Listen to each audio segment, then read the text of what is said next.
त्रेता के अंत में लंका डूब गई, द्वापर के अंत में द्वारिका डूब गई और अब वर्तमान युग यानी 2026 के अंत में जगन्नाथपुरी समुद्र में डूब जाएगी। ये साक्ष्य विश्वास करने के लिए पर्याप्त है कि हम बहुत जल्द ही प्रमुख तीर्थ स्थल पुरी जगन्नाथ धाम को खोने की कगार पर हैं और कलयुग का अंत पहले से ही अपनी प्रक्रिया में है।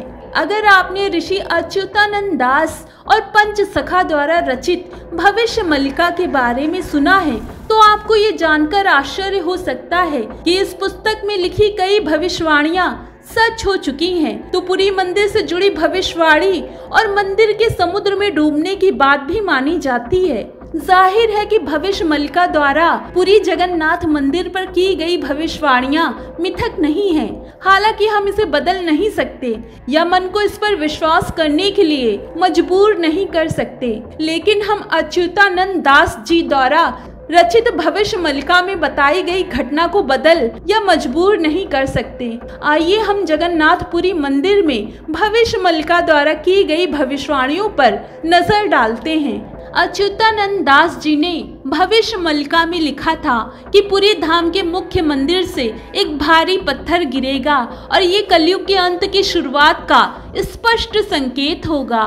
1990 में 16 जून को श्री मंदिर के आंवला बेढ़ा से एक पत्थर गिरा और आज तक वैज्ञानिक ये पता नहीं लगा सके कि पत्थर के गिरने का सही कारण क्या था और इतना विशाल पत्थर जिसका वजन 1 टन से भी अधिक था आखिर आया कहां से। ऐसा कहा गया था कि श्री जगन्नाथपुरी के मुख्य मंदिर का चूना निकल जाएगा और श्री जगन्नाथ का नील चक्र टेढ़ा हो जाएगा तथा भारत को आर्थिक संकट का सामना करना पड़ेगा। ये बात 1990 की है जब जगन्नाथ मंदिर से चूना निकला था।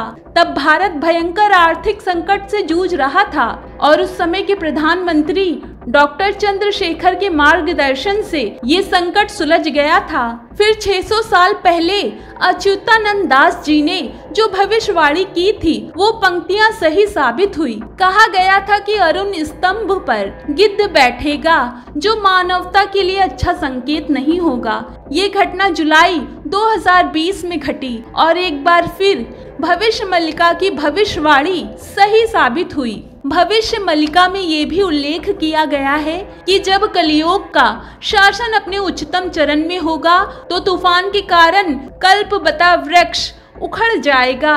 भविष्य में 2019 में 3 मई को चक्रवात फानी ने जगन्नाथ मंदिर के परिसर में कल्पवता वृक्ष को उखाड़ दिया था। ऐसे और भी संकेत हैं जो हमने आज तक अनुभव किए हैं, जिनमें नीलचक्र पर झंडे में आग लगना, पत्थरों का अचानक से गिरना, पुरी मंदिर के अंदर रात में चोरी होना, हवा के कारण नीलचक्र का झुक जाना, ये स्पष्ट प्रमाण है कि हम विनाश के कगार पर हैं और कलयुग पहले ही अपने अंत पर है।